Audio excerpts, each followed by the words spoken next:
Why do we cast people out? I think we lost the storyline. We've been sold just this terrible bill of goods, this idea that we have to be happy all the time. We start rejecting parts of ourselves.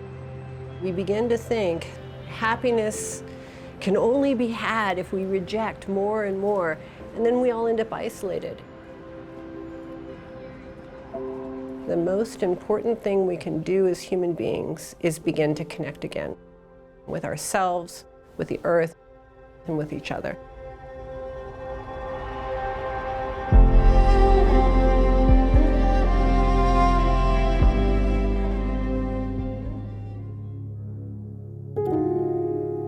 Can you find that sense inside of you that can be happy irrespective of conditions? And we've discovered that it's possible.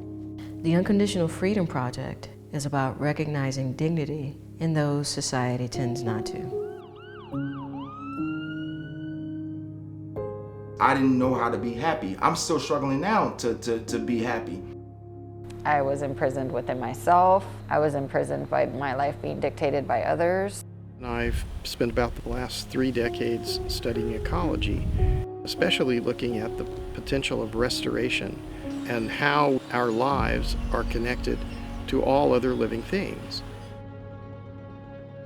All of the projects under the umbrella of Unconditional Freedom are seeking restoration, what we call rehumanization. So right now the Unconditional Freedom Project has 4 live projects: the Prison Monastery program, the Earth program, there's free food, and then there's Black Box.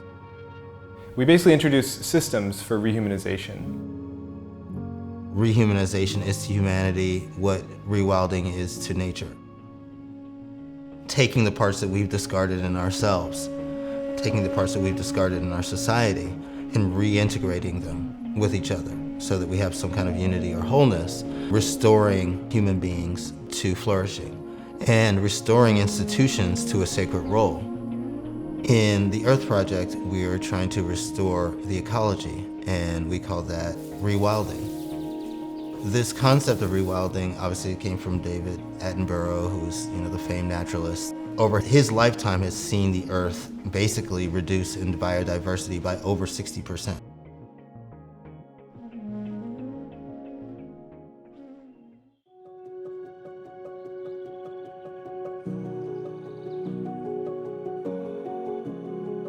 Hi, I'm Anjali. Hi, I'm Michael.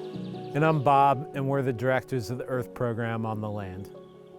All of us came from the suburbs and the cities, and none of us had experience living and operating a property out in nature, in the sticks.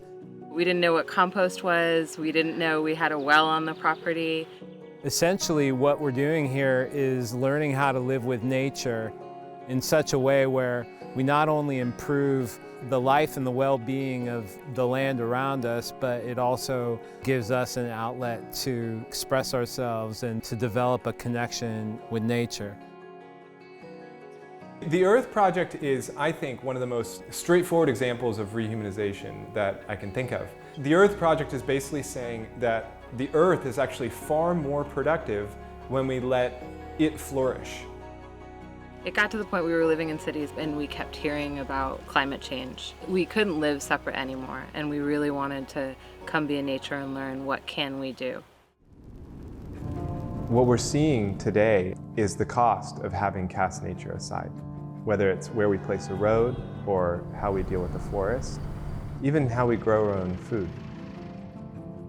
Our study and our practice is how do we have nature thrive on its terms? We're reliant on nature to thrive in order for us to thrive. We started talking to people about the wildfires in California, and that's when we met the top climate scientists. We came to understand that it's endemic, and all of us are so personally affected. The wildfires were coming over the mountain. That was when we decided we couldn't look away anymore. We were going to do something. We were going to be a part of the solution, and we decided to make this property an example of what the solution would look like. we learned about people like the ecologist and filmmaker John Liu, the USDA soil scientist Ray Archuleta, and Occidental Arts and Ecology School's co-founder Brock Dolman. It's possible to rehabilitate large-scale damaged ecosystems. That's a huge, huge understanding.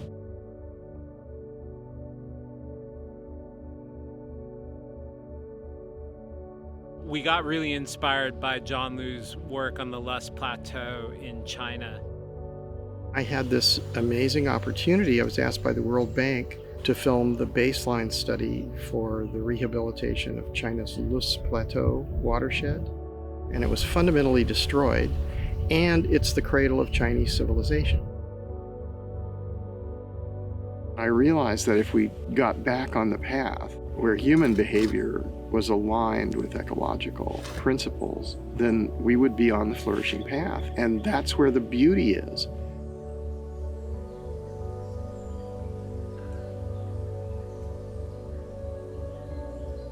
We're called now to address mistakes that have been made over historical time by human beings.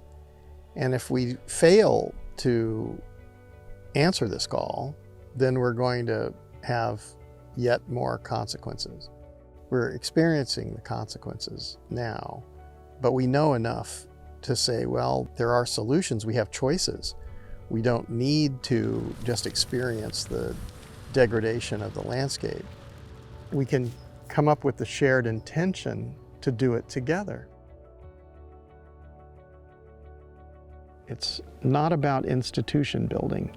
It's about empowerment of everyone to participate in restoring the earth. So here in California on our property, we started to experience devastating impact of a mega drought, and then started seeing mega fires pop up worse and worse every year. We need to have a kind of collective intelligence around why is this happening and what we can do about it.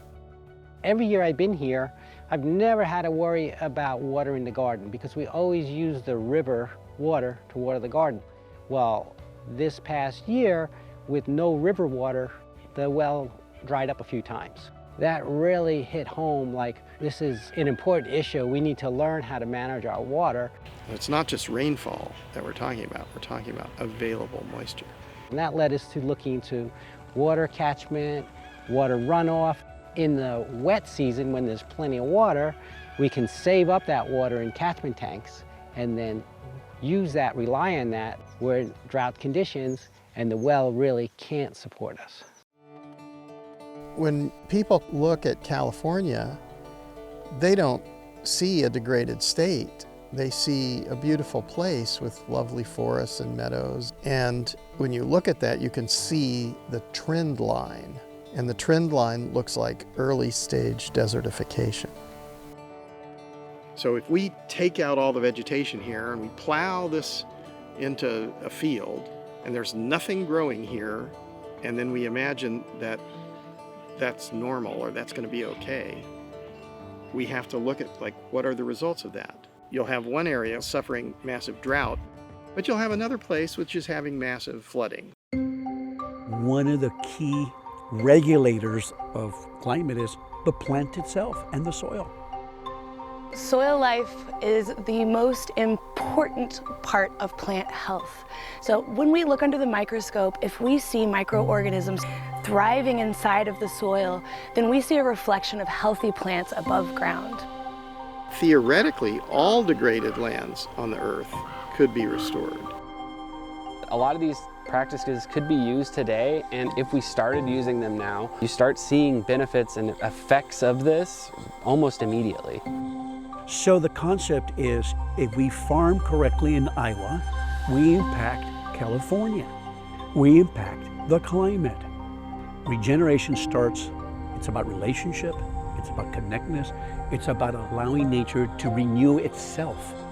So that if you think that you're going to just work on soils, well, that's not going to work, because the soils are dependent on the hydrology. And if you're just going to work on the hydrology, well, that's dependent on the biomass. So all of these things are interrelated. And what I'm seeing, this generation says, enough. We don't like the decimation. We don't like the way we're treating the animals. We don't like any of this. Because global warming, people have heard it until they're sick of it. It's not global warming. That's the effect. It's global ignorance and global disconnectedness. In learning about the earth and in taking on this project, I feel like I'm getting to reconcile something with my mom and getting to see her gifts in a certain way. I think of the earth as Mother Earth. I think of her as being incredibly generous, even though we've been so harsh with her. It makes me cry when I think about it, how loving she's been, even though we're so tough on her. And I'd like to do what I can to restore.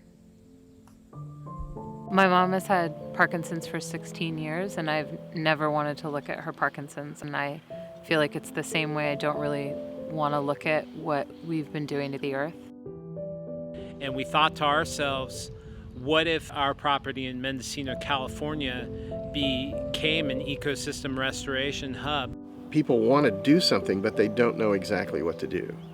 And ecosystem restoration camps are a place where people can easily learn how to restore soils, restore the hydrological cycle, and propagate and plant out the amazing biodiversity that we rely on for life.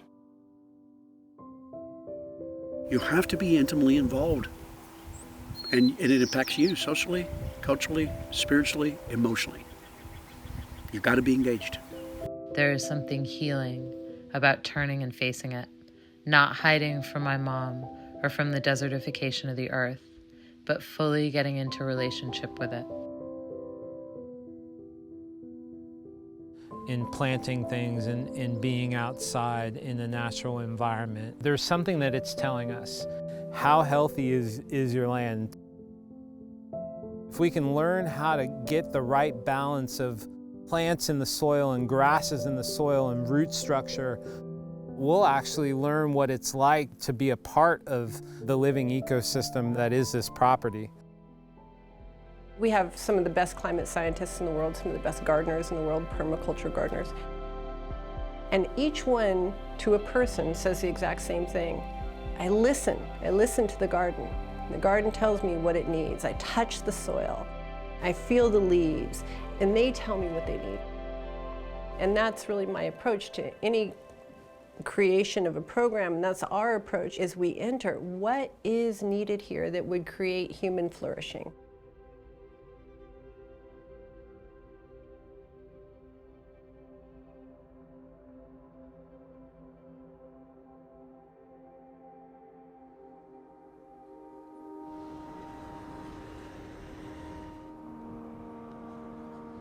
To heal the whole of society, we must embrace all that's been cast out.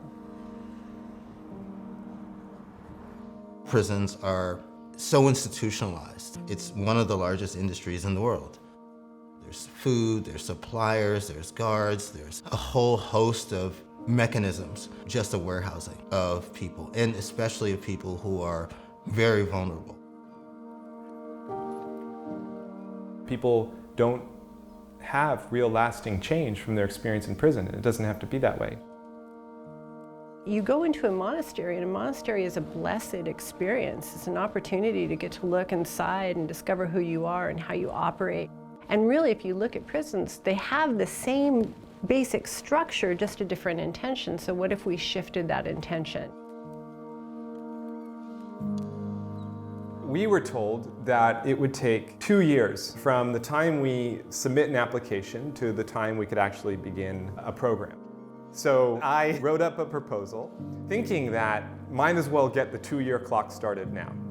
I submit that proposal on a Wednesday night. Thursday morning, we get a reply from Courtney Waybright, who runs all of the inmate programs at the largest women's prison in the United States. It encompassed so many components, from meditation to self-reflection. It was the right choice to bring it into the institution. The book that we ended up writing is called The Art of Soul Making. The book is a guide to finding internal freedom regardless of one's circumstances, through stories, lessons, and contemplative practices like yoga, meditation, and soul writing. When I was in the free world, I was bonded to the gang lifestyle, to violence, to drug use. So I wasn't really free even though I was in the outside. Yoga was new to me, meditation was new to me, the daily soul letters. The art of soul making, so important. You know, I've been very devoted to yoga, Pilates, health and wellness for a very long time.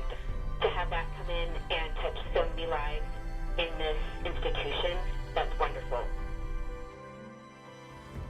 Participants can study the book on their own, with fellows in prison, or with volunteers outside prison. I had never had communication with an incarcerated person, and I signed up to be a letter writer. I'm now the project manager, and I have the opportunity to link people up and see the magic that happens when two people are willing to be vulnerable and communicate with one another. I had a great opportunity to write with a pen pal named Miss Anjuli. And she goes through the same struggles like I do, but she's out there. And that's when it made me realize what freedom really was. Because it's not where you're at, it's how you see life. And the way she would write to me, like I was just another person, like I wasn't just some inmate that the world forgot about. She cared. These are the letters that came in just this week. From the time the inmate receives their first letter to the time that they receive the yoga mat from their soul maker, some magic is happening. I was able to find an inner peace within myself, freedom inside that I never knew I could have. The first time I meditated, I started crying, and I didn't know why. The stress of going to trial, of coming to prison, of this being new, I realized I was releasing emotions that I had stored up. Inmates tell me these programs make me feel like I'm not in prison anymore. My voice was quieted for the longest time when I was in an abusive relationship. I used to be an opera singer, and my ex didn't like me singing. So I stopped singing, and a part of me died. I didn't realize that part of me died, and I became numb. And that's when I realized I need to work on this, I need to fix this, but I didn't know how. And then I had your group. I took your lesson plan, and I opened up, and then it changed me forever. Now I sing all the time. I'm always singing, I'm always singing. You turned my pain into purpose, and no longer do I feel worthless. I thank you for your wisdom that changed my thoughts of prison. For freedom is not a place, it's a mindset I now embrace. In the prison monastery system, we recognize healing the body allows for liberation of the mind. Participants work in gardens, ecological restoration projects contributing to the community, even harvesting food for better nutrition. The Prison Food Project builds on the experience at the county jail, and the idea behind it is to engage both residents and custody in a project that grows food at the prison and then takes that food and prepares the food, cooks the food, and people get to eat the food that they have grown there at the prison. You come back to the earth, you come back to the soil, you have good soil. From good soil comes good food. From good food comes healthy bodies. From healthy bodies comes healthy minds. And fundamentally, you can get into community, and from community, you can start creating rather than merely surviving. It's a judge's job to punish. It's a prison's job to create good neighbors. To become good neighbors, you need to be physically and emotionally well. And therefore, we want to create prisons that are healthy places, healthy physically and healthy emotionally. The guards would kind of be peeking over the shoulders of the prison residents into the Art of Soul Making programs and saying that we need something like this. Corrections officers are never talked in the framework of a hero or even a service worker in the way that we celebrate frontline service people. But they're about as frontline service people as it gets. So we address that with our Guards to Guardians program. I was taken by this program in a way that I had no idea. I interviewed these officers and I just started to relate to them as people. After I first read it, and I've told you this, and I've nicknamed it my chicken soup for the soul for correctional officers. They're not used to seeing people fight or people threaten each other or people beat each other. And I went through a lot of things mentally. And then you become stressed, and you go home from work and you carry this stress home to your family. It just wears you down over time until you're just beaten and the support isn't there. The people on the outside don't understand. It's important for us to realize that we place a value on the persons who are incarcerated, because 95% of them are going to be out someday. Correctional officers are with the inmates for the entire time they're in jail or prison. So who can be a big influence for those incarcerated? We can be the influence. I've read so many blogs and articles from so-called corrections people, and they just don't sound like they came actually from a pod or living in it. They sound so forced. The things you bring up are things that corrections professionals actually say to each other. So right now the program's set up as a workbook. It's a 4-chapter workbook that covers the basic principles to convert all of this built up pain that officers have and convert it into something creative, into something new. They do not have to walk in this world alone. I had a son that went to jail, and I'm gonna tell you right now, I know sheriffs, judges, doctors personally whose children have gone to jail or prison. I'm gonna tell you, it was tough. But the love of your child will overpower the fear of going in there and visiting.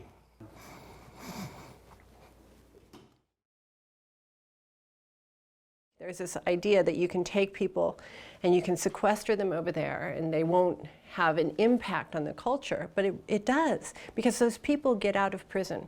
If you had the people who are the greatest drain on the culture become the greatest contributors in the culture, then from there everybody would flourish.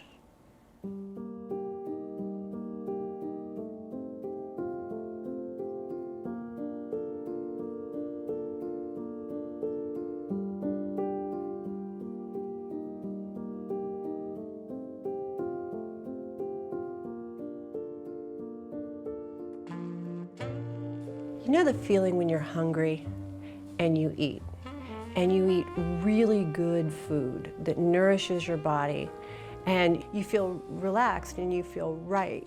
And that is what I see again and again in the programs, is people who feel right with themselves, and people who feel right with themselves can then contribute. Where is there the most need or the most darkness is something we've looked at, and there's prisons, and then there's homelessness and hunger. That's what we do with free food, is farm fresh ingredients, nutrient dense, prepared and served with love.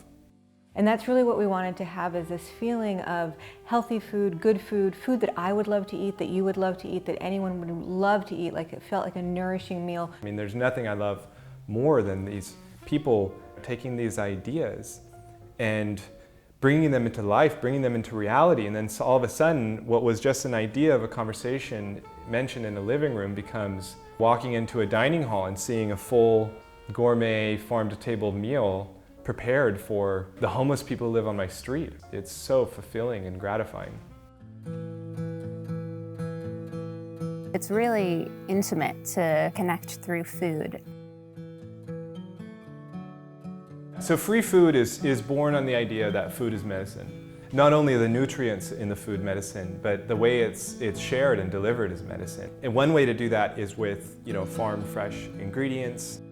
Through food, one is able to know their community in a way that's different than almost anything else. We make our meal, package it up, and then we have a team of local volunteers who help us distribute. And it's just this feeling of really getting to know the community there, and that we're all kind of creating this thing together. We bring in professional chefs who, with care, prepare meals. When the opportunity came up to be able to provide a meal for the homeless, honestly was a no-brainer. We wanted to take our same ethos in the restaurant, nutritious, energizing food, and just apply that to cooking for the homeless. And then we serve those meals in a restaurant-type experience for free for anyone. The idea is to bring kind of the best of what food can be to those who couldn't afford that type of experience. What I get from most people is they can feel the love. They really get that somebody cared to put it together, and that makes a whole difference. There's a homeless shelter in Ukiah, and we go there every Friday and sort of transform the whole area. And we put tablecloths, we put silverware and napkins that say "You are loved." We bring flowers from our garden, just give them the whole experience of being served. And so the idea was that, we should serve the poorest, the most vulnerable among us in the same way that we would serve the wealthiest. You can have a platinum character rather than a platinum ring. What's better to have? I can't tell you how glad I am that there are people like you folks that are doing something like this. Right now we're doing it in 4 cities around the United States. We're doing it in California in a few different cities, and we're doing it in Harlem in New York. In 2021, we started free food in Harlem, New York, and that's been a really cool experience because it's so different than where we are here in Philo. In Harlem, you're smack in the middle of everything. It's farm to table, but it's not just farm to table. There's something else that's not only added, but actually essential to what we're trying to do with free food, which is to communicate dignity through food. So I used to be a social worker many, many years ago, and I was a social worker for about 10 years, and I got really burnt out. Now, when I give, it's from a place of pure joy and extra, and I get so much from being able to have these connections. There's something really nourishing and generative in taking something you have and making it for someone else. I go there and I see their faces light up as they're eating. I can really feel it in my heart how much they enjoy the food and appreciate it, and that touches me.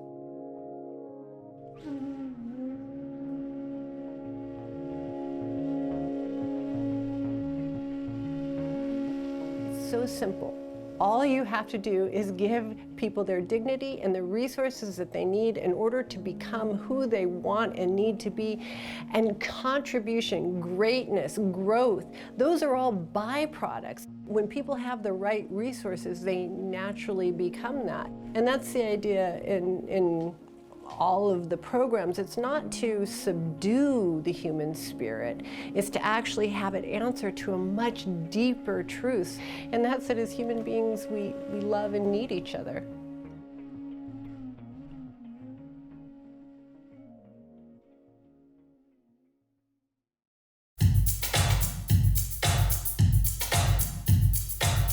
Black Box uses the ideas of rehumanization and applies them to Black culture. We want to reveal the inherent beauty, power, and love that Black people hold. And the ultimate goal is to restore ourselves, our communities, and the world. It was really a group of 4 of us coming together to talk about these things. And that grew into more people wanting to talk about them with us, including people who aren't Black, but wanted access to these conversations, wanted a place where they could talk about race and relate and not feel terrified to do so. We have cut ourselves off from some part of our essential humanity, and that's manifesting in society in some of the pathologies we see in terms of crime, in terms of imprisonment, in terms of health, in terms of human flourishing. I used to want to fight constantly anything that seemed like it was aimed against me, and the way I thought about things, everything was aimed against me. So there's a different perspective I've taken on since being with these friends in Black Box. If I think of me as a little girl, I would have really appreciated seeing and understanding the diversity of what it means to be Black. My power was dependent on something outside of me. Racism to end, white people to understand, to have a certain status, a certain prestige. And then I spent most of my life chasing that. There's an idea in the culture that power, it can be found from outside of you. What Black Box actually seeks to do is to show you that all the power that you ever need is found within you. There's so many things that are taboo for us to actually say as Black people, and like for me as a Black man, like for me to say I'm not oppressed is an automatic cancellation. These projections are fraught, you know, they're ambivalent in some ways. So in some ways they are, yes, oh man, you know, if we could just have less of those ignorant, violent Black people, society would be better off. But then everyone wants to creep uptown and go to the cabaret in Harlem and dance and experience the culture. So the idea is to straighten out both sets of projections. So for me, Black Box is a place where I, as a person of African ancestry, can talk with other Black people as well as people who aren't Black. I think the emphasis on equality, equality, equality just kind of diminishes the reality that we are, in fact, different in many ways. It really is, I think, a studio project, much like an incubator, developing ideas, books, documentaries, getting into creative projects like art and culture and music. We're putting together a book. We're actually just about to finish. And for us, one of the underlying ideas in the book is human flourishing. In your liberation, you're actually contributing to everyone else's liberation around you. We need diversity within the Black community. We just want you to do you. Just be you. Whatever that is.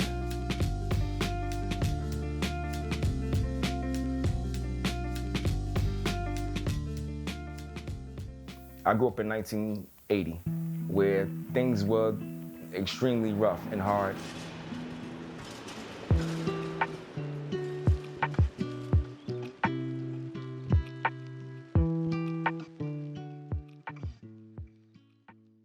That trajectory of my life ended up leading me to join a gang at the age of 16.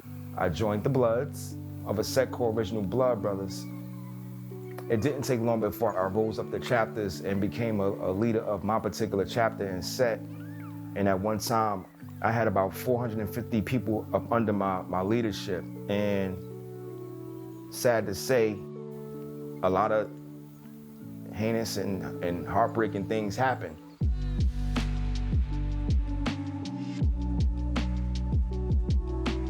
The very first time that I put my creativity and genius to work in prison was, I saw this dude. He was an inmate, and he's kind of big, you know, tall as hell. He's bulky. He was walking around the cell in a tear, like upset. Just watching his behavior, I can tell that he was going through certain things.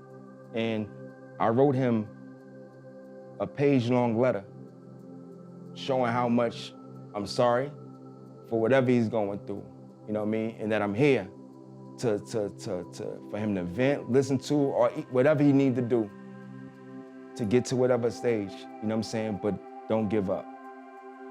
And I slid the letter under his door. I could see him still reading it. He kept looking up at me at my cell, and then he started crying. The next day when the doors opened, he ran up to my cell and hugged me and cried. And he was like he just asked me like how did I know that he needed that? And I was like, I didn't. Like I felt it.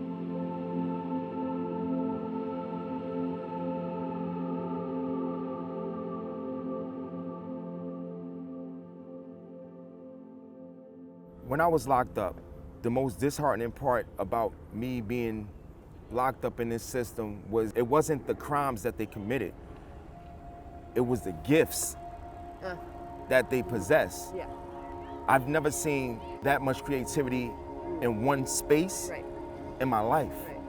I've also walked on Ivy League campuses, so I've seen, you know, great minds in one space, and it had no match on what I saw in that prison system. That was the most disheartening part. I've talked to incarcerated people, I've worked with so many people on the streets, and there was always a way that people have to wear this mask that says, I'm so sorry for who I am and what I've done, and you didn't have that. Basically the message that you had was, these are the things that I've done, and look at what I'm doing with them. Right. Like, oh, I actually have a special skill that not many people have. Right. I don't want to hide it. I don't want to do anything. I want to wear it. Yeah, I want to wear it, and I want to use it with the very populations that don't know how to use it yet. It's taking your path, who you are, exactly as you are, but then showing people how to cultivate that and use that in a way that serves them and doesn't destroy them. And misfortunes and mishaps that you go through are a curse, but they're actually not. They're a blessing sometimes, because it alters the mind to a place where you see the gifts in people. That's it. You know, you don't see it as like, a vice. That's it. It's a gift. I didn't see it as any shortcomings. I didn't see it as any type of mask. I didn't see it as, something that society would deem as wrong. I saw it as beauty.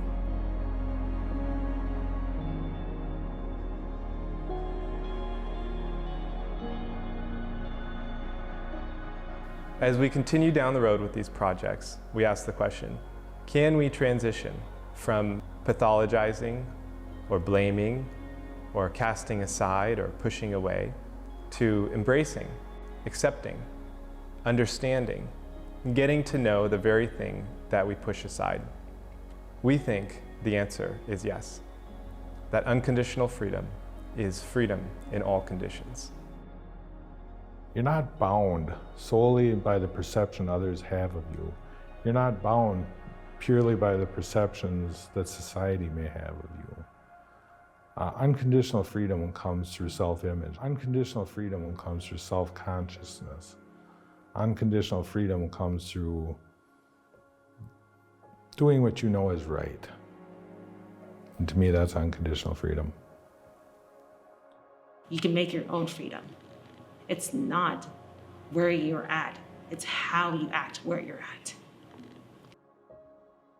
There is a way in this lifetime to see the change that we all know is possible. To take all of the fear and the anger and the polarization and the separation, to take all of that and turn it into a place where we are who we know we should be. Where each of us has our dignity restored, our humanity restored, and we're part of the group of people who are restoring it for others.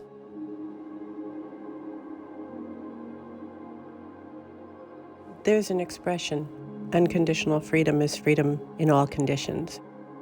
If I had one wish, this would be my wish for everyone. It would be that each person know for themselves the experience of unconditional freedom.